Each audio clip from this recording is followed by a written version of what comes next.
Tonight, we're going to be talking about trying to get back into sports in a post-COVID world. And obviously, this is a difficult topic. So the first disclosure I would have is we might not have all the answers you guys are looking for tonight. We are working on this.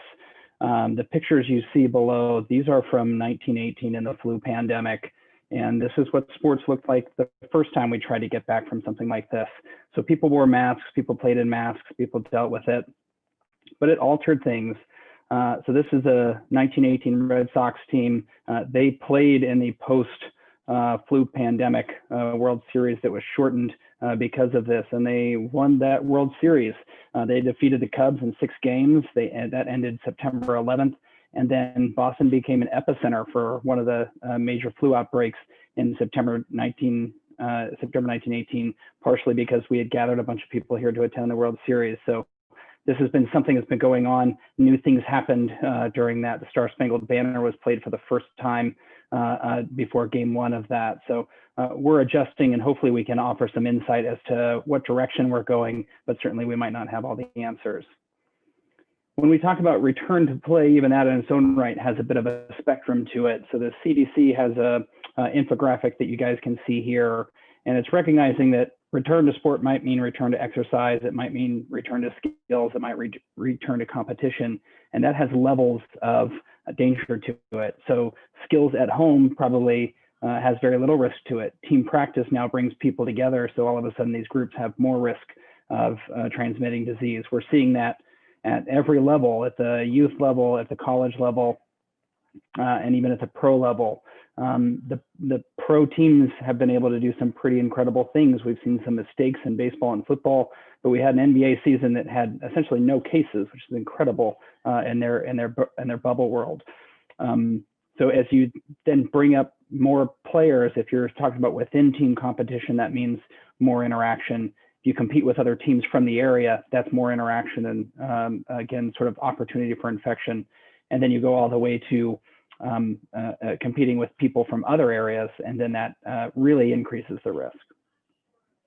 So we talk about minimizing your risk. You prioritize outside practices, individual skills, small groups. That's probably the main thing that we're trying to work with. You minimize the spectators. You're gathering, you're minimizing how much people gather before, after practice. There was a great video of a high school graduation where they had really gone out of their way to separate people in terms of the chairs. They had put the chairs spaced out all over a football field, but then they showed the line to get in, and the line was a bunch of people standing 6 inches apart for about 200 people. So we have to think about not only the practice or the competition itself, but before and after. We wear our masks as much as possible, and that means everybody. That means coaches, parents, officials. Everybody should be doing their best to wear a mask at all times, and we'll talk a little bit more about what that means with sport. We minimize the contact, and if you're a low-impact sport or a low-contact sport, then certainly that's a lot easier, but you try and spread out as much as possible, especially during skills. You minimize some of the contact that's fun in sports. You try and take away handshakes, high fives, chest bumps. You try and minimize contact as much as possible. Certainly minimize sharing of equipment. I think everybody brings their own stuff. You try and clean it yourself. You try and minimize how much that's going back and forth between two people. I've heard stories of, baseball, one of the first sports to really get back. And there was a kid who didn't really like playing catcher all the time, but he was the only kid that had his own equipment. So he was a kid that played catcher all the time. So everybody's trying to solve problems as much as they can. And then wash your hands. That's such a big one. We talk about sanitizer all the time, and obviously that's a great second best, but nothing beats just true soap and water. So washing your hands, using hand sanitizer as much as possible. And then when we talk about masks, sort of say, what does that really mean? So the recommendations are a little bit widespread, and from a parent standpoint, I'm sure everybody's very frustrated. From an athlete standpoint, I'm sure people are frustrated. From a physician standpoint, I'm frustrated that I think a lot of the guidance that have come from groups that we've grown to trust has been sort of back and forth and wavered a little bit. I think one thing that hasn't wavered much in a very long time is the idea of masks and that they are helpful, but then how does that affect sport? So these are the CDC's recommendations. They say, number one, if it's difficult to stay less than 6 feet apart from people, then you should be wearing a mask. If you're indoors, especially, then anything close contact sports like basketball, wrestling, contact sports that are indoors, you want to wear a mask as much as possible. And they talk about intensity, and that can be really a bit of an opinion piece. So lower intensity sports, they say definitely you should be wearing it. Higher intensity sports, running, things that are really going to require a lot of breathing, they say that the masks might have potential to cause difficulty breathing. And so they say their recommendation is that for all youth athletes, the quote is, coaches and sports administrators should decide if the kid needs to wear a mask. That's not super helpful. That's not a great recommendation. I think it sort of passes it on to people that maybe even have less ability to make that decision. But of note, MIAA for state high school sports has essentially adopted the CDC guidelines, which I think is very reasonable for a lot of these aspects. But for this, coaches and sports administrators should make the choice that makes it difficult. The American Academy of Pediatrics has their version of it. They say that all athletes should wear some version of a face mask or face covering, certainly when on the sidelines and when they're getting to or from the facility. They note the World Health Organization and CDC recommendations against masks during vigorous exercise. They don't stand against that, but they just sort of note that that's what the CDC and the World Health Organization states. Of course, they say nothing during water activities. So swimming, you're not going to wear a mask. That seems fairly obvious. And then they make a special note that you're not going to be wearing a mask if they could be at risk for it catching on equipment or accidentally impairing vision. So they're talking about gymnastics or cheer, especially gymnastics. That's an indoor sport, so it sort of goes against some of the other aspects. And then you have to think about other special considerations like heat-related illness. Dr. Claire McCarthy, who's one of our pediatric doctors here at Boston Children's and a superb author that talks a lot about different spectrum of health, she takes a little bit more of a harsh stance. She put in her health blog that she thinks that people should be wearing a mask during all exercise if you can't distance, and that it might be difficult. And so there's not an answer. I don't think there's one person that says this is, or one group, I should say, that says this is the right answer, but we try and do as best as we can. One of the common questions is difficulty breathing. So what if I have asthma? What if the athlete or somebody has asthma?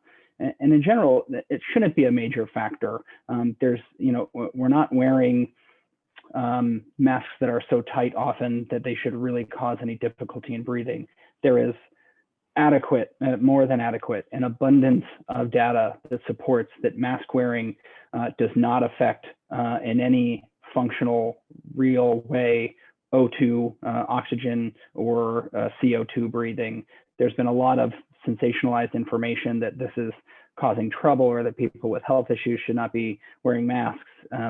But keep in mind, any surgeon who's been doing surgery has spent hours in a mask with no difficulty. Surgeons aren't having difficulty. They're not having pneumonia. They're not having lifelong difficulties with their lungs. Masks are fine. Now, what it can cause is a sense of difficulty breathing. I'm sure anybody who's walked around or done activity with a mask, I run in a mask and it's very difficult. And so it can give you a sense of difficulty breathing. And so that can certainly alter if there's somebody who has asthma or similar conditions that make them feel like they're not able to breathe as well. But that might in its own right alter the breathing rates and make them feel like they're having a difficult time. Asthmatics at the same time might be a higher risk group for infection. That in terms of numbers, that hasn't shown as much as we would have expected for such a lung-focused illness. But we have to consider that, so that the same people who might have the most trouble might be at the most benefit from the masks. So we have to combat those too. There's some thought that as we get into colder environments, one of the things that triggers most asthmatics the most is cold, dry air. And so by the nature of a mask, we might be moisturizing and warming that air. So maybe we'll see less difficulty in winter sports that are playing a little bit longer outdoors to be seen. And then there's the question of if you're going to wear a mask, which mask? The simple answer to that is whatever mask you're going to wear. Whatever mask you will wear and you feel works for you outdoors is probably the best mask. You guys see these pictures on the side and a graph below it. This is from a study that came out of Duke that was looking at measurement of face mask efficacy for filtering expelled droplets. So how much is this mask really preventing me from breathing out these droplets? And to be very clear, we're not looking for any of these masks to block all virus. The virus is too small. It's going to escape through those protocols unless everybody is working a perfectly fit N95 mask. That's not going to work. The goal is that globally, if we can decrease some of that expelled air, then we're protecting each other. There is some evidence that gaiters, which I think a lot of people like, those soft cloth gaiters that you sort of pull up and around, that those might be the least helpful. There's some data that says it's even worse than no mask. I think that's really, if you look at these things all the way over the side, the green line here is no mask, the black line is these fleece. And so you can see, if you guys aren't used to these kinds of graphs, basically what it shows you is that some of the data almost indicates that it was worse than wearing nothing at all. The belief there is it catching droplets and making them bigger and then helping you expel them. I wouldn't really buy into that too much, other than to say maybe it's the least effective mask. But masks in general, the data is very clear. They are helpful, they are important. And so we wear them as much as we can. And then just the last thing that I'll touch on before we cut over to Dr. O'Brien and then take questions is, what do we do if it doesn't work out, right? Well, we're coming to the end of a fall season, the beginning of a winter season, and everybody's rightfully concerned about what that's going to mean. Basketball, wrestling, indoor sports that are going to really struggle for this idea that they're going to go on well. I'm a team physician for Northeastern University and UMass Boston, and I can tell you we're all asking the same questions. We don't have the resources that professional leagues do. We can't do daily testing for everybody. We can't put people in a bubble. And so we're going to struggle with that. And so you guys aren't alone in the youth sports. If anything, the youth leagues that are ongoing right now with baseball and soccer and lacrosse and field hockey, and hockey even, everybody in the youth leagues has been able to do more than any of my Division I, Division III players. And so the rules are differing at every age. But, you know, ultimately we have to recognize that the longer we keep these people out of sport and then have this idea of returning them to sport, we have a risk that they're going to increase their injury. So every fall we see a lot of increased stress fractures in runners who didn't do that much running in the summer and then pick up a cross country season and they're running 6-7 days a week. So we have to think about that with the athletes as well. Overuse injuries. Everybody through March did almost no baseball, and then all of a sudden these pitchers started going 0 to 100 come April, May, and I saw a lot of kids in clinic who struggled with overuse injuries to their arm. Muscle strains and tears. And then what does it mean when you take somebody out of sport-specific skills for a long time? And the NFL has shown it to us. They've had something like 20 ACL tears already this season. They are absolutely going to set a record this year for a number of ACL tears in the season by professional. These are people who've been training, but not as much as they're used to. So the body's not used to it. It's not trained with that neurofeedback of knowing where the foot is and where the knee is and how to cut and pivot and how to land. So we have to worry about that. So even if we're missing seasons, we can't miss exercise. We have to do our best to try and get these kids back into skills. And so you need cardio conditioning so they're not deconditioned and going back. You need weight training so they're not going from 0 to 100 when it comes in terms of weight training. That's difficult to get to. Gyms are hard to get into. Gyms might be dangerous to get into. And so we have to problem solve a lot. But then beyond that, you have to do your sport-specific skills. Kids need to maintain cutting, pivoting training. They need to have that muscle memory, or certainly their risk of injury comes up. So I'll stop there. We'll push it over to Dr. O'Brien, and then I'm happy to stay on afterwards to answer questions. So what I'm going to talk a little bit about today is how we can support our youth athletes through the mental stress of COVID. There are so many things that are happening right now, and this is feeling so overwhelming for so many of us. And I think kids are experiencing it a little bit differently, and in ways with the role that sport plays in their lives, it's really affecting them pretty significantly. I know there's a lot of coaches on here, there's a lot of parents, maybe even some athletes. So my hope for this talk is that you'll hear, and for the Q&A, is that you'll hear a little bit about what we're seeing currently and how you can help, and I'll teach a couple specific skills at the end. So first, I think it's important for us to really know, what are we seeing during COVID? What are the mental health effects that lack of sport or altered sport is having on our kids? So I think the first thing, the two main things we're seeing increased anxiety, increased depression.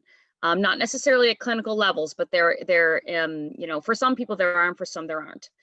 A lot of the anxiety that we're seeing in our youth athletes is due to the degree of fitness that they've lost. Now, we tend to see this more in some of the older athletes, like high school athletes and even the collegiate athletes and some of the elite athletes, that it's giving them, they're very worried about how this time off from their sport or for altered sport has affected them. A lot of them are also experiencing some anxiety and nervousness about what the future of their sport looks like. And I'm talking more about the short-term future of the sport in the sense of, are they returning to play this fall? If this fall has been canceled, is it going to happen in the winter? Is it going to happen in the spring? I think everyone back last spring thought, oh, it's just going to be a couple weeks and we get back. And now look where we are. So a lot of these kids are feeling like, well, I thought back last spring I was going to be back playing, and now look, I'm still not playing. What's happening here? A lot of the other things that kids are getting nervous about is if they're going to get injured when they actually return to sport. Because like Mike was talking about how we are seeing a lot of these increased injuries. A lot of kids are worried about this too. They don't feel the same. They don't feel the same fitness level as they felt before. And so they're not as confident out there. And we know when we play without confidence, when we play without the same muscle tone we have, that we are more likely to be injured. And they're worried about this. The depressive symptoms we're seeing and how they're related to COVID is we're seeing a lot of kids just in intense frustration and even irritability without being able to play their sport. Especially the young kids are not really understanding why. What's the big deal? Why can't I go back? It doesn't make any sense. I play with my friends in the backyard. Why can't I go and play with them on the soccer field without a mask? The little ones aren't necessarily really getting it. The high school kids are feeling really frustrated because they're feeling like things have been taken away from them. And what we know about teens is that, and preteens, is that so much their world is their world. And so how they perceive things is how it's affecting them directly. And that's not because they're selfish, it's just because that's the developmental age they're at and how it's affecting them. Another thing we're seeing that's really contributing to depressive symptoms is the isolation and the disconnection that's happening with these kids who aren't able to play their sport and aren't able to be on their teams. For many of these kids, they really miss like the locker room banter. They miss like playing on, just joking around on the field with their teammates. It's not just about the actual sport, physically playing the sport. It's about the connections they have with their teammates that they're missing. And social disconnection is a huge contributor to depression in a lot of kids. Many kids are also experiencing symptoms of depression of low motivation, and also similarly feeling like they don't have any real goals anymore, especially if their fall season's off. They're feeling like, well, what am I working towards? I have a lot of athletes I work with who are training for running, and while they can run, which is great for them, it's different than something like basketball where who knows what's going to happen with that. But they're feeling like, well, why am I doing all this training? Or some of our rowers, if I can't even compete. So they're feeling really like they have some loss of purpose here. They're also feeling like they have lost some of their athletic identity. And what I mean by that is when for some of our athletes, they feel like what they feel good about themselves is their athleticism, is their sport. It's something that makes them feel good, especially for some of these kids who might struggle a bit in school, but feel like really confident in how they are on the field. This is really hard for them. This is a really, really hard time. And you might find if some of the parents out here that your kid just doesn't seem the same, and that they've kind of lost a little something. And just know that you're not alone. Like this is affecting so many kids in this pandemic. So then what can we do to support our young athletes' mental health? First, if you do anything at all, focus on making sure they have adequate sleep, they're eating in healthy amounts and in proper amounts, and that they're exercising. Now, I know with sport, even if they can't actually play their sport, it's important that they're still active and that they're moving around, playing outside, doing something rather than just sitting at home. That will affect their mental health. I know we think of these things as physical things, but these are perhaps three of the biggest indicators of mental health as well. You can acknowledge and validate how they're feeling. I think a lot of times we think that we have to tell our kids, our players, or our own children that everyone else is experiencing this too. We need to just deal with this. But sometimes all kid wants is for you to say, I don't know, this really stinks. Like this, I'm sorry you're having to deal with this. This is horrible. Sometimes that's all they need. They don't need you to make it better. We also can help them by helping them to emphasize some of the positives. So instead of just looking at all the negatives of the situation, to think about, okay, well, you're right. We can't do anything about this right now, but what is something positive we can do? Or what can we look at of a bright side of this whole thing? I also like to emphasize to my athletes to, in these circumstances, to control the controllables. So in a situation like COVID, where there's so many uncertainties and so many things we can't control, like whether or not our sport is going on or anything like that, there are some things we can control. Maybe you can control going down in the basement in the morning, shooting 100 pucks. Maybe you can control setting a good intention for yourself before a run of just, enjoying it. Then the next thing we can do is help them to create some tangible goals. Okay. This will help with like the depression piece of feeling like, what am I working towards if I don't have a season? They can work on things we can consider it as kind of like an off season for some kids, and they can work on some other things if they're not able to actually play. And we also want to help work with them to find a new purpose. So maybe their purpose isn't to compete, but maybe it's to get better in a different way. We can also help them to develop their identity outside of sport. What I've said to a lot of these, especially the collegiate athletes who really are kind of getting the raw end of the deal here because they're not able to play when some of these youth teams can. I've been talking a lot with the college teams I work with, to like use this as your opportunity to take time to explore yourself, who you are outside of your sport, and really focus on this, because this is something that other collegiate athletes have never had a chance to do because they haven't had the time. The other thing that we can do, and I think this is critical, is make sure that our youth athletes are really connecting with others in a meaningful way, and in a way that's going to help them feel really, feel really strongly connected to people, and like they're sharing in something that's meaningful. Because this is a huge protective factor if they feel like they can have some in-person interaction, if that's at all possible.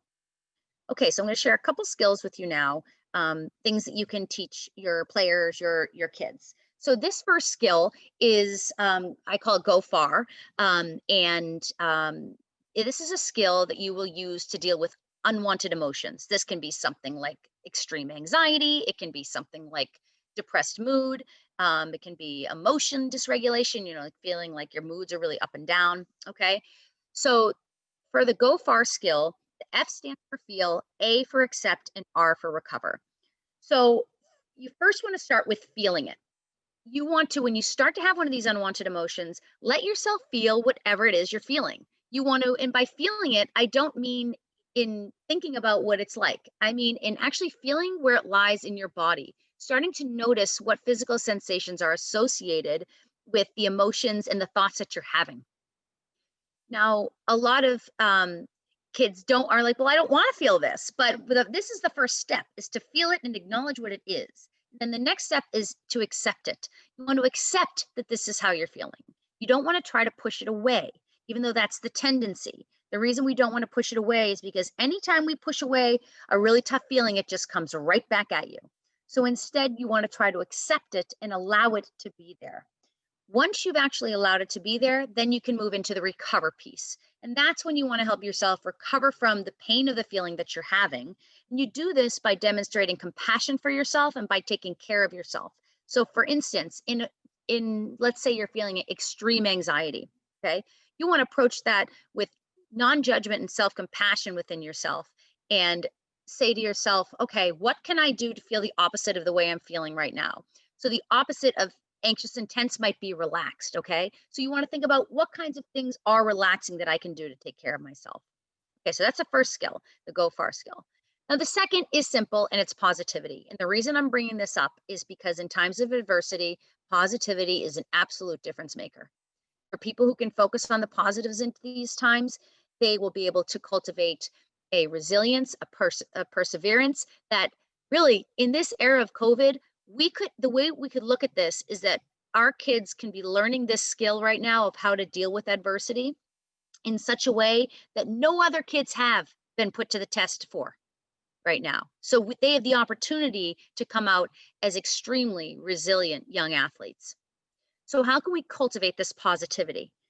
some ideas. One, you can have your athletes start the day with a positive affirmation or an intention. So you could, have them say something positive about themselves or about the day and how they're going to go forth with the day. Or they can say something like, my intention for today is, and it can either be training related, like I'm going to do a um, shoot hoops for half an hour today and work on my shot. So it can be training based like that, or it can be attitude based, where you're saying, okay, I'm going to make sure that today I don't worry about the things I can't control. Another thing you can do is to transform your negative self-talk into your positive self-talk. So by self-talk, I mean those thoughts that are like, I'm doing horrible, this is not going well. And then you can turn those thoughts into, all right, this is tough, but I'm going to move forward. Other things you can do to enhance positivity is to actually train your brain to focus on it. And what you should know is that our brains are naturally attuned to the negative.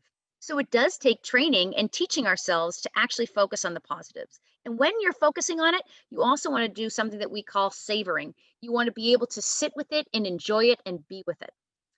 You can also visualize positive experiences. So if it can be positive experience of your past that you're kind of more like savoring, or it can be thinking about positive experiences that you can have in your future and look forward to. And finally, you want to surround yourself with positive people who make you feel good, people who can help you through this time, and not to say get over it, but to say instead, yeah, this sucks and we can make the most of this. So I hope these two skills have been helpful, and I look forward to hearing all of your questions as we move forward. So I don't know, I will turn this over to Stacy at this point. All right, I'm going to start with the questions that we received ahead of time, which was through the registration page. So I'll read those off to you. And again, some of them are things you've already touched on, so you can kind of just reiterate. And some of the things will be grouped together because we've received similar questions. So I'm kind of like, I have a theme going in front of me. So one major question was, I'll group these two together. So mask wearing while playing, and then asthma and mask wearing. Sure. So I think that we touched on it a bit. I think we don't really know the asthma piece. I think that if you are in a sport and you have a mask that you can utilize during practice, utilize during competition, as much as you can mask, I do it. I think the default in our brains has to be that we wear a mask. I think we cheapen the idea of masks with necessities of life, right? So we sit at a table, if we go to an outdoor venue to eat or something like that, and we sit it down at a table, we take the mask off as if that table is COVID proof, right? But we have to function. And so I think in doing that, and when we see that again and again and again, and we create reasons that we can take our mask off, we cheapen the idea of what a mask does. But ultimately, it's as good as you use it. And so if your priority is sport, then the mask goes away. If your priority is protection for yourself and the teammates and the parents and the families and the coaches and everybody around you, then the mask goes up. I think the more you can wear the mask, the better. If you're in an outdoor sport where spacing is very easy, baseball, to not wear a mask when you're far from somebody, so less consistent running and less consistent contact. And so maybe a mask is somewhat reasonable. Soccer, really hard, constant contact, really running, sprinting, heavy breathing. I think if you notice that it significantly decreases your performance, then you make a choice. You make a choice about your own protection and the protection of those around you. I don't think that there's good recommendations other than what we shared. And then with asthma, I think it depends on who you are. If you're somebody who says, look, I have asthma and I haven't been hospitalized and I don't need steroids and I don't need Flovent. I use my albuterol. Sometimes I get out of breath, maybe once a month. Use your mask. It's not gonna get you. And if it is gonna get you, you're gonna notice it. It's not gonna sneak up on you and all of a sudden I'm negatively affected and I had no idea this was gonna happen. If you're somebody who's hospitalized consistently, you've been in ICU, you're on multiple medications, somebody who has severe asthma, number one, follow your plan, right? Anybody who's got consistent asthma should have a true asthma action plan. They should have red, yellow, green light. They should know what they're doing, and they should act accordingly. The coaches should know, the parents should know, everybody should be aware of it. But the mask, as far as we know, shouldn't really affect O2, shouldn't really affect oxygen. It's really about how well are you able to breathe with it. So experiment with different, I got the Under Armour mask because I thought it was going to be great. I hate it. I just hate it. It was too heavy on it. It made me too hot. I have this other running mask that I got through Marathon Sports, and I love it, and I use it when I run. And so I think you just have to find the right one that works for you as an individual. Great. I guess this would be a good one to piggyback off of that. So trying to keep a proper distance while playing with or without a mask. I know you mentioned some of the sports, but yeah, so some of it's really easy and some of it's really difficult. I think the solutions that people are trying to do are, number one, any individual skills should remain individual. If you don't have to be close to somebody, then don't be close to somebody. Shared fields make it difficult. Shared facilities make it difficult. But I think there are ways to do it. And then there are pods, this idea of pods. So this idea that, look, every time we come to practice, these are the 3 or 4 people that I'm going to be close with because they're in my position, they're doing my same skills, they're doing things. And then you minimize by not constantly interacting with everybody you interact just with this little smaller group of players on your team. And so in those scenarios, in a practice facility, this really comes down to availability of facility, and then how important is it to coaches and administrators of the team. You know, if the coach gathers all the kids in a corner, the kids are going to go in a corner. If they make ways, if they think creatively about solutions to keep kids apart, they're going to follow those rules. So I think there are ways to do it, especially for practice. Kim, I think this one was going to be geared toward, maybe both of you. The kids in our community need emotional support as well as age-appropriate physical activity. Youth coaches need to be armed with education, with as much education as possible, but also be there for the players as they coach. So the question is, educating, how to get that support or education? Yeah, so I think educating coaches for giving emotional support, and also what options are for age-appropriate activity. So it could be for both of you. Yeah, there's some good, I have to say, Google's been my friend in this. Like, I've been looking to find some good resources, and early on, there are a lot of good resources put out on how to support people emotionally with COVID, with a lot of good talking points. Anytime you're looking for something online for talking points, just make sure the source is reputable. Like if something's coming from the CDC or NIMH or something like that, which is good. But there are also a lot of if there's a real crisis and they need significant support, there are a lot of local crisis teams you can call, like the Boston Emergency Services team, and they'll have a lot of these resources. But with respect to supporting coaches, I think that the administrators who these coaches have to report to should have access to these things. If not, our sports psych program at Children's has a lot of resources and a lot of things, and you can always reach out to us and we can help you.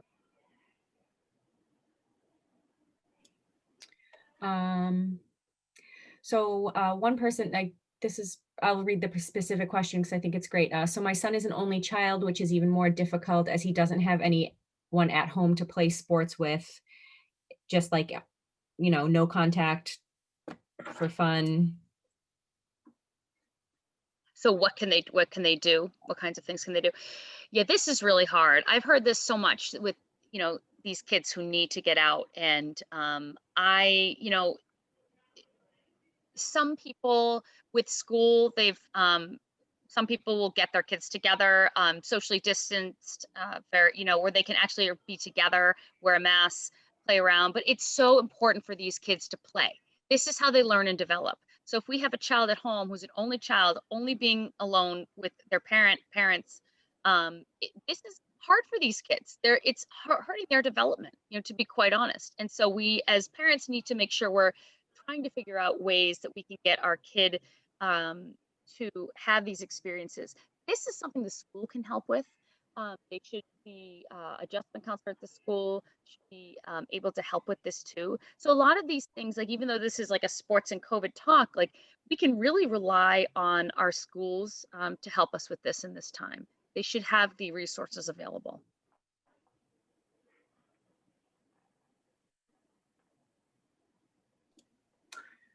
This one we got a few times in different forms. So again, on mask use, it varies by sport in my community. So club versus town sports, or even at the school level. Yeah, this is really frustrating. Actually, can the I just rules? one other piece you might want to add to that, because I think it's going to go along with this. Also, tournaments that are like in other states and how their rules vary. So if they're bringing them up to New Hampshire, so I think you can group all that together. Yeah, so that frustration is real, and it's difficult to deal with. The reason that you're seeing that is the same reason that every state has different rules. Florida, University of Florida was talking about packing their stadium for a college football game full of fans. Every other state, for the most part, is really not. Even at the NFL, you saw Kansas City Chiefs put a bunch of fans in the stadium.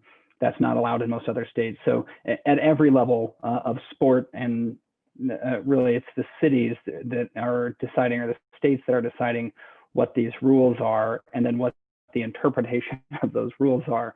And so the best I would say is that you have to think twice about why any given state would decide that they're going to have a more lenient rule than another state, right? And so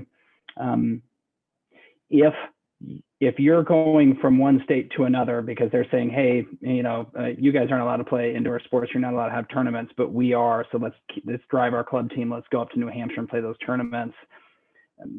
There's a reason that Massachusetts decided one thing that New Hampshire didn't, and it might be local community, it might be positivity rates, it might be testing availability, but you're just going to be pulled right into that. And so I think, one of the hardest things is and Kim has certainly touched on this, we have to recognize how difficult this is for kids. And it's at every level. And it's maybe they don't even want to play. They don't want to play in a mask. They don't want to be exposed to this. But they're going to be peer pressured into it if the rest of the club team is going. And so I think the best support, I would say, or the best advice I would give is that if you're making a decision to be a part of something that isn't the same on one team that it is on the other, and it isn't the same in one state than it is in the other, you should ask the coach who's helping make that decision, or the administrators that are making that decision that are more lenient, why they believe that's okay. And if you agree with why they believe that that's okay, based on any given factors, and the team is going there and you think it's safe, then I think it's reasonable. But again, this is unlike anything we've ever seen. At least with the flu, nobody's ever had the flu and felt like, oh man, that's so weird I had the flu. I felt so great for a long time. When you have the flu, and that's why it doesn't transmit at the same rates as this. We have so many asymptomatic people that can spread it without knowing it. And so it's great if you go to New Hampshire because they allow it, but then you're taking the people from New Hampshire and you're taking the exposure from New Hampshire and you're bringing it right back to Boston or wherever you live. And so I think, if there's a part of the rule or a part of the exposure that is more lenient, I would get a good handle on why that is and see if you feel like it's a good idea. Let me see, where did I leave off? How to support a high-risk youth that cannot play when teammates are able to participate. With respect to emotional support, if that's, I can speak to that really quickly, and then I don't know, maybe Mike can speak to the other. But I think for emotional support for a kid like that, this is when social connection is critical. Okay, social connection, helping the kid get involved and be. If our sport's taken, we need something to be what we call a functional replacement. We need something for them to feel like they're connected, they're involved in some way, so that they don't have all these negative mood effects that come from it. So that's one piece of it that I'd suggest from the emotional standpoint of it. Yeah, go ahead. Yeah, I think physically it's sort of the same. Is that you can't replace sports with nothing. You can try and replace it with something, with training, sport-specific skills, and you can do group training that's apart, right? Like, so you can still have them have that social piece where they're still interacting with their teammates. They're still a part of it. We've seen this forever in terms of injury, right? Like a kid tears his ACL and he's out for the season. And one of the most important things, for the most part, is you get them on that sideline and you get them interacting with the team and you have them be a part of it so they don't have that separation. But we also see the mental effects with injury, and Kim knows this stuff better than I do. But I think one of the biggest things is, and she mentioned it earlier, you have to acknowledge what these kids are going through and try not to sugarcoat it, because they'll see right through it. And so I tell my patients all the time, that you think it wouldn't help, but I think it does. I go, yeah, that sucks. I tell them about simple things, physical therapy. Man, it sucks that you got to do physical therapy. Nobody else, like your other teammates don't have to do physical therapy. It's boring. I'm sorry. Just acknowledge it, because they're suffering it. And if they're losing part of their season and part of their games and part of their team interaction, and you as a parent, as a coach, as an administrator, anybody thinks like, oh, well, it's not really that, it's not even our real season. It's a club season. It's not that important. I promise you they don't feel that way. They identify it differently. There are previous studies that show the value that youth athletes put on their sports, and it's equivalent to losing a close family member if they lose a season to injury. It's so dramatic for them and what involves their life. It's so ingrained. So I think you have to replace it with physical aspects, but then you have to acknowledge and replace it as best as you can with social aspects. Yeah, I think as parents and coaches, we can kind of see what this is, like what's happening right now in, we can just make some reason about it a little bit.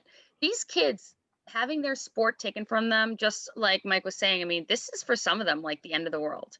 And we have to, instead of fighting against it and being like, no, and it's not because they're not thinking rationally because their frontal lobes aren't that developed to do so. So we have to meet them where they're at and just be like, just like Mike said, this sucks. This is so hard. Let's think about what we can do to make this a little bit better. But, it's like it's an and thing. It's not a, yeah, this, stinks, but it's, yeah, this stinks. And let's think what we can do about it.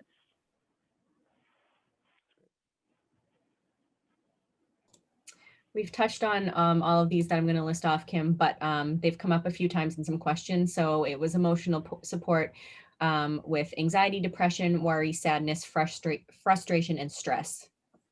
I think the key is this. I think we have to acknowledge that everybody in the world is experiencing stress, anxiety, maybe some depression as a result of this. When it gets to the point where you need to decide, does my player need more support, is if you feel it's starting to get in the way of their functioning. Are they not meeting, school requirements like they used to? Are they seeming like some of them have come back to sport and have actually seemed to have lost interest? We're seeing a lot of this. If things look a little bit different for the child than before, it's at that point you might want to consider like, okay, what do we think I should do here? Does my child need more help? And you can ask your child straight up, you seem to not be, feeling the way that you have before. Like this seems to be really hitting you. Would you want to talk to somebody about it, or like meet with someone about it? Maybe someone who understands sports and knows what a big deal this is. Because I think a lot of times kids think that if they meet with someone, they're not going to understand. So I think it's important for kids to know that, there are people out there who do understand and want to work with them to help them feel a little bit better. Yeah, I would just tack on to that I think that even if you don't understand what they're going through with sports, again, if you're a parent, I'm guessing your job's different. My job's different. My job doesn't look anything at all like what it did in the beginning of March. I'm spending 2 days a week now doing virtual visits that I've never done before. I, at one point, was doing 100% virtual visits, and it's stressful. Our lives are totally different. and it probably won't go back to normal. And if it does, it's not going to be for a really long time. And so I think you can at least empathize and acknowledge, like, of course that is terrible for them. It's terrible for me. It's terrible for how I've had to modify my life. This is so stressful at every level. And whatever changes you're making to try and adapt, you can try and give them as examples. And even if it just acknowledges that, like, okay, this person's going through it too, but I think they need to know that the other athletes are doing it. The pro teams are doing it. Our college teams are doing it. Everybody's trying to adjust to this new thing.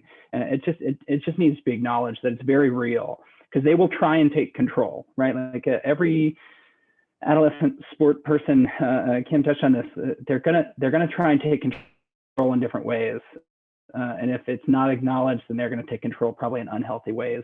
What they eat, what they drink, how they exercise, how they do school. They're gonna take control to prove that they have a handle on their life, when otherwise the rest of it seems like it's in somebody else's hands. And I think just to add on to that too, one huge protective factor for these kids, and one thing that really promotes resilience, is when they have a strong connection with a parent or a coach or some adult in their life who validates how they're feeling, who can be a support to them. So if you know, for coaches who are here, it's okay and encouraged to say, guys, how you doing? This stinks, huh? Like that we, like I'll say I coach a youth hockey team and be like, isn't this weird that we're playing in these masks? Like, how are you guys doing? You doing okay? Just kind of acknowledging that this is weird, and like, it's okay that it's weird, and it makes you just kind of connect with them. And it's like almost like a shared experience. Any way we can reframe any of this into feeling more positive, or more, if positive is not the right word, more helping them enhance their resilience and making them realize that, look what you're going through. Like, this is amazing. You're going to come out so strong at the end of this, getting through this, really emphasizing that piece of it, I think is going to really help your athletes. I received a few questions about seniors and pre-college athletes who aren't committed right now, but might not have the chance to showcase their skills, or also like the freshman, sophomore in college who are still trying to get that chance to like move up a little bit too in their sport. Yeah, I can speak, I guess, to the emotional piece of this. This is so hard. And I've had a lot of the athletes I work with, this has been a huge thing. Like, it started with can't take my SATs, so I can't commit, and all these things are happening. And I think what we have to remind these kids is you can only control what you can control. So what can you control in this situation? You can't control when you take your SAT, you can't control when your sport's going to happen, but you can control in some parts of your game that are going to, get you to be at that next level and get you ready to come back. So it's all about preparation, sleep, diet, exercise, these things. Take care of your body, make yourself so that, you don't tank during this time. Make it so that you're keeping yourself afloat. So then when we're back kind of more to normal, you're ready to go. Yeah, I think from a physical standpoint, it's the same. And again, acknowledge that they're not alone in this. If they couldn't take their SAT, nobody else could take their SAT. If they can't prepare and practice, nobody else in their sport can prepare and practice. And certainly some have opportunities that others don't, but in general, everybody's in the same boat. And so you might hate the boat, but everybody else is in the same one. And so physically, you work on your skills. You sort of have this sense of like, man, whenever I'm ready, I can hit the ground running. And that in its own right, if you're looking for that sense of competition, how do I get above the others who are fighting for the spots that I'm spotting for? That's something that you can physically and emotionally sort of have that be the carrot. This idea that like, hey, prepare yourself so that when you come out, you're going to look stronger than everybody else. Make sure that you don't come out looking like somebody who hasn't been able to train for the last 3 months. Be somebody who's trained for the last 3 months and be ready once the gate opens.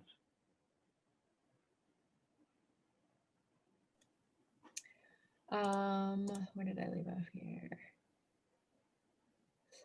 School nurses are very concerned about students playing in tournaments in high-risk states and then coming back to school, and then state guidelines. So we did touch on the leaving the state or going to high-risk states. And then, of course, state guidelines are too loose in regards to sports concern. So there will be an uptake of infections related to kids sports. So more of like the school nurses and trying to have a little bit of control over these kids coming back to school. Yeah, that's a really tough one. I don't know that I'm gonna have great answers because I think, again, Kim's talk on what you're able to have control over, this idea of circle of influence, right? Like this idea of if it's in my circle of influence, it's something that I can affect, that I'm gonna put my strength and efforts towards that. And if it's out, I gotta not put my strength and effort towards that because I can't help it. And I think this is one of those things. You're not gonna have great control over individuals who make decisions to go out. You try and focus as much as you can on you following the rules and regulations. I think schools ideally should have an ability to have a consistent thing. And I know the collegiate level, we're constantly sending out, especially for our athletes, symptoms. Where have you been? Have you traveled? Have you done this? And people are going to skirt those, I think, and there's not much we can do about it. I think you stress the importance of why they have those. So I think for a school who doesn't have the resources to constantly do those things, or a school nurse who has, whatever role they have, whatever platform they have, if you stress the importance of, this team aspect of like, you got to do it for everybody else. It's not just about yourself. This idea of like, hey, let's protect each other. Everybody make sure and let us know if you've been out of state or you're going to other things. And then how those rules change. I think you just try and stress as much as possible how important it is, not only for them, but sort of the greater good. How do we keep athletes competitive? So how do you keep that competition that they're looking for going strong at home or not in that organized sports setting? Yeah, this is hard because this is, I think parents and coaches can do things that are fun and like, let's do like an erging competition, or like, let's do, I don't know, how many pucks can you shoot competition and stuff. But I think kids just want to play. They want to play. They want to compete. So I think sometimes it may feel like it's still not meeting the same, the same needs. And I think, unfortunately, one thing we've seen, and this is kind of digressing, but the reason I'm bringing it up is because I saw it in a couple of questions, is that what we're seeing for a lot of kids is that without this ability to funnel their competition into a healthy place, they're doing it in ways like with eating and with over exercise in ways that are unhealthy. I've seen more eating disorders since COVID than I've ever seen in my entire life. And part of it's social media with TikTok putting on challenges and things like that for teens about eating and exercise, and that they're on it, all the time. And part of it's with just the fact that they don't have their outlet, their healthy outlet. And so they're trying to control what they can in a very chaotic and uncertain place. So I just want to make sure I brought that piece up since it was addressed, but I know I kind of got off the topic. No, that's so great. That's so I was sort of talking about how kids are going to take control in other ways that are unhealthy, and eating's an obvious one that they go to. So that's a great point. I think from a physical standpoint, there's two methods of it. You can stress to a certain degree being the best at your sport, right? And so if you're a basketball player and you're looking for competition, you look for ways to be the personal best, right? How many free throws can you make in a row without missing one? How many, you do times for little sprints for conditioning and cutting and pivoting. And I think you try and watch out for this idea that they're going to overdo it. But ultimately, you're going to plateau. The reality is that you cannot, no matter how many games you can do, what they want to do is play basketball against other people. And so when you plateau, then the other idea is finding ways to be competitive or at their best in other activities, be it conditioning or even other sports. You find things that are safe, have them branch out and see what else they can do with their athleticism. I know that golf push carts right now are like sold out everywhere in the world because people are picking up golf because it's an outdoor activity that they can do and they can do it pretty normal. And so find activities that they're able to do and maybe even be competitive in with their peers, with friends in a way that allows this competitive aspect that you're not, because again, you can only pretend so long with basketball. You can only pretend so long with football of like, and that's part of that whole acknowledgement piece. Don't say like, this is just as good. It's not, they don't believe you. You don't believe you. So just make it competitive up to a point, and then when they ceiling out of that, you got to branch out, and ultimately it's probably good for them as an athlete anyways. What are your recommendations on having consistent groups versus mixing groups of athletes during training? And if you have firm groups or cohorts, is a number is there a number where it's more or less important? For example, if you have 16 kids, does it make sense to have 2 groups of 8 and never mix, or is 16 small enough to start them together from the start? Yeah, there's not great science to this. I think we're all trying to figure that out. I think that cohorts or pods are a good idea. One, because it probably decreases your overall exposure, and 2, it helps you track it a lot faster, right? So at the collegiate level, we're doing this where we try and keep, people who live together, or people who live in the same dorm, or people who are in the same position. We try and keep them in pods when we're talking about practice, so that if somebody does turn up with a positive test, you know who they've been exposed to the most, you know who they've been the closest to. And you can do that in smaller numbers. I think anything under 10 is probably a good idea, 6, 8, something like that. But ultimately, then you have to sort of get them together at some point for certainly competitive aspects. But the more you can do with consistent parallel pods, keep all the forwards together, keep all the centers together, keep all defense together, keep all aspects where you're trying to minimize interaction as much as possible is ideal. And Kim, for you, how can I recognize mental health issues in my athlete? If you, I'm not sure if this is coming from a coach or a parent, but if you're noticing that your player looks and is acting different in any sort of way, any sort of mental status change, you call it, like any sort of way you feel like this child is not seeming the same. This can look in a variety of ways, but I think what we're seeing most here with COVID is that a lot of kids too are having a lot of anxiety coming back to play. So if you notice that they're withdrawing, it could be because they're could be related to depression. It could also be related to anxiety. These kids have been out of sport for so long. For some of them, they've even given it up because they're so anxious about the thought of even trying to get back into it. So I think if you're seeing loss of interest, if you're seeing change in personality, this is all cluing you into what's going on. Now, again, a lot of these kids will be experiencing this because we're in a pandemic. So a lot of this is normal disruption. But once you feel like it is getting in the way of this child's functioning, that's when you know it's a problem that needs professional help.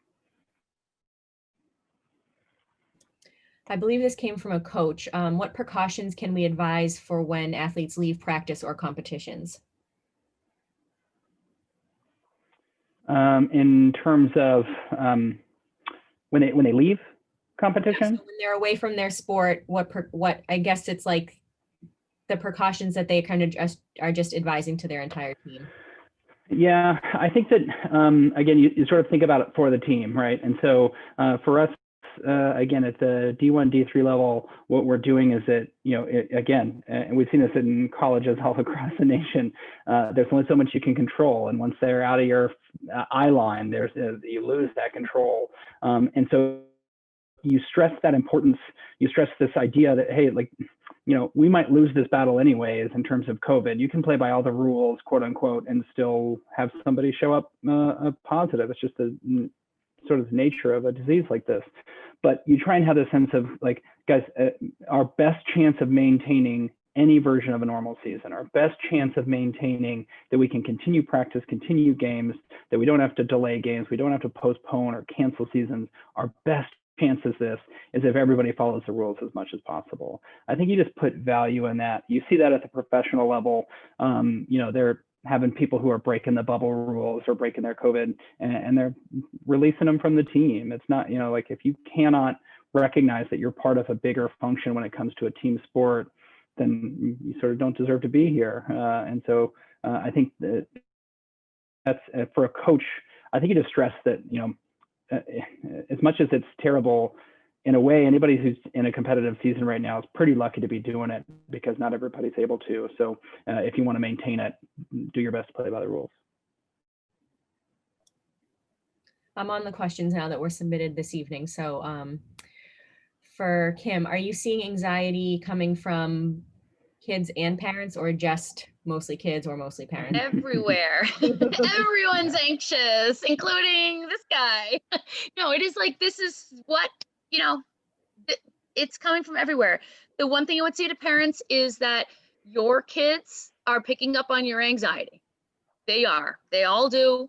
They all do it. My kids are picking up on mine, so whatever you can do to be as, neutral as possible while also still validating their anxiety and their feelings, that's the best you can do. But this is tough for everybody. We're all feeling it. Absolutely. How high are the risks for outdoor sports like soccer when the spacing on the field is positionally distanced, but there are moments of interaction? Is it safe? How much more safe is it if all players are masks? And is it safer than having all the players playing in an indoor sport? Yeah, all great questions. So I think air movement is always your best friend, and real air movement, not there's been some great cases from restaurants where you saw like AC patterns guiding sort of who got it. So enclosed air is not what I mean, but outdoor sports, I think are pretty darn safe. I really do. And I think that even if you sort of breach momentarily that 6 foot or even intermittent contact, I think the risks are very low. There's no question that if one of them is masked, the risks are lower. If both of them are masked, the risks are very low. So when you talk about outdoor engagement or interaction between two people that are masked, I think the risks are exquisitely low. I think that outdoor distance sports, I think in general, indoor sports are going to be much more dangerous if they're not well aerated. We're learning new things about these different aerators and HEPA filters and how we're trying to, we all worry about travel. But if you think about a plane, the numbers sort of say that an airplane filters the air way more than anything we get in a standard indoor aspect. So maybe in the plane that's safer than a lot of other environments. So we're learning a lot about this as we develop, but I think the longer you can be outdoors, the more you can keep your windows open, the more you can sort of get this free air. There's no question that plus masks absolutely as much as possible is your best bet. I have one more question. I have one request for Kim to show on more screen, and then that will wrap it up. So let me just get this question. What would you suggest for an athlete who has suffered from needing time off due to an illness, as well as losing skills and becoming less competitive as a result? What kind of emotional support and coaching would be helpful? I think we first need to find out what the teen or the athlete's goals are. What does the athlete want to achieve? Because I think a lot of times the parents' goals for what the athlete is supposed to be doing in this time and the athlete's goals are different. I think sometimes the parent thinks this kid should be using all this time during this pandemic to like hone in on individual skills, things like that, when really we need to accept the fact that this kid's going through a hard time. But that might not be the case. It might be the case that the kid really does need to want to hone in on skills and that sort of thing. So the point there is just that we got to figure out what the athlete's goals are and what they want to accomplish. And then there are lots of different ways to get there. There are mental skills coaches that are available. The McKaylee Center has Kelsey Griffith, who's excellent. Or if it's more of a mental health situation, there's also in the sports medicine division here, you're more than happy. We'd be more than happy for you to reach out to us and we can help you with next steps. I had one more question come in, which I actually think is a great one. Have there been any studies about swimming indoors and COVID in regard to humidity and chlorine exposure to the virus? Yeah, I haven't seen any well-done studies, little case reports here and there, but nothing that really, I think, gives us good information. You would think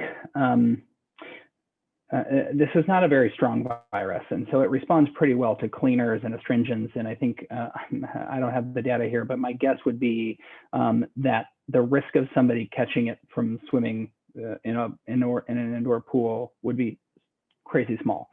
But the interaction and how that air is just compressed inside there, I have to think that there is some real risk of spectators or what it is to be in practice with these with other swimmers, and so I think we need more data there. I don't think I have good science for you, but I think swimming as an activity probably is low risk because it's individual and you're separated by water that's chlorinated. But the interaction outside the pool, I think, would be higher risk. Great, thank you. That wraps it up for the questions that we received ahead of time and tonight. If you have any questions where you can reach us, our phone number, feel free to reach out if you have any questions that come up at all. We're happy to help anybody here. And if you're not in this area, we can do virtual. You can send your emails and you can send an email with questions. We hope to be a resource for you throughout all of this and for in the future as well. And thank you both to Dr. Beasley and Dr. O'Brien for joining us this evening. Thanks. Thanks for having us.